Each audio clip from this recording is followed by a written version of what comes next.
20 000 dossiers Epstein, les révélations majeures sur Trump, Clinton et Andrew. Analyse d'experts médico-légaux. Dans cette nouvelle analyse des Epstein Files, Dr. G précise d'emblée qu'il ne s'agit pas d'une évaluation psychologique, mais d'un examen médico-légal de documents récemment rendus publics. Il annonce 4 axes principaux: un passeport falsifié, des commandes massives d'acide sulfurique, des éléments liés à un possible système de chantage avec caméra cachée, et enfin les rédactions opérées par le département de la justice, au regard de la loi. Il commence par le passeport falsifié retrouvé lors d'une perquisition du FBI le 11 juillet 2019. Parmi 2 valises saisies, les agents découvrent 5 passeports américains au nom d'Epstein et un passeport autrichien au nom de Marius Robert Forelli, avec une résidence déclarée en Arabie Saoudite.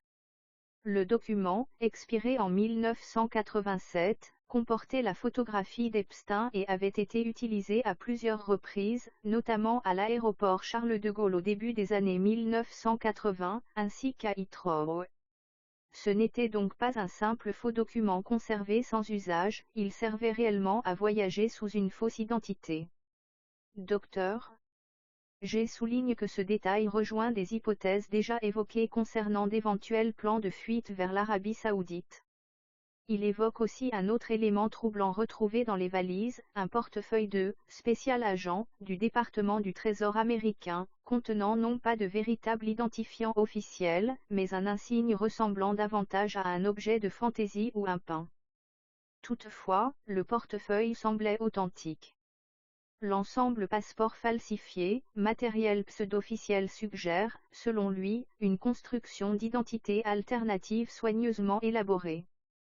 Plus intrigant encore, des recherches effectuées dans la base de données interne du FBI ont révélé que l'alias Marius Forelli apparaissait encore dans des enregistrements en 2023, soit 4 ans après la mort d'Epstein.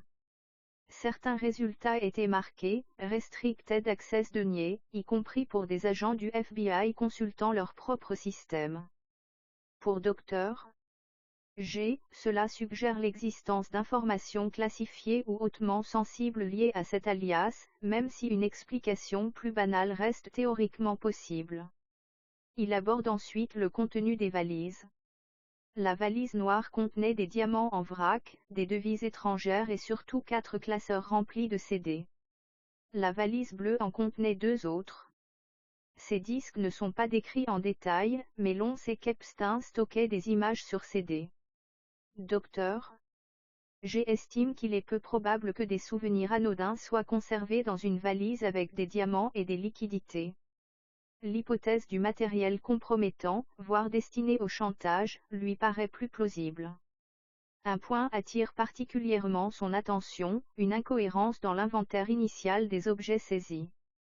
Un classeur de CD mentionné dans les notes manuscrites d'un agent aurait finalement été considéré comme une « erreur » de double inscription. Selon le rapport ultérieur, ce classeur n'aurait en réalité jamais existé dans les valises. Dr. G trouve cette explication peu convaincante, l'erreur porterait précisément sur un objet potentiellement crucial, et non sur les diamants ou l'argent liquide.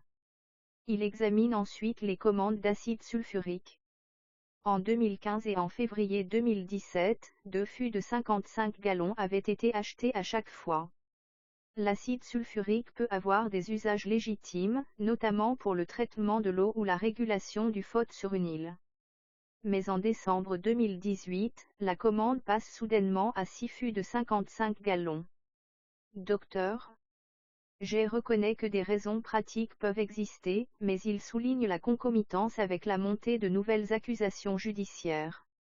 Le triplement de la quantité, dans le même intervalle de temps que les commandes précédentes, lui semble au minimum suspect. Concernant le chantage, il cite un EMI de 2014 évoquant l'achat de caméras miniatures à détecteur de mouvement, dissimulées dans une boîte de mouchoirs. Les caractéristiques techniques enregistrement de 64 heures, taille réduite sont détaillées. Il affirme qu'il existe des images issues de ces dispositifs.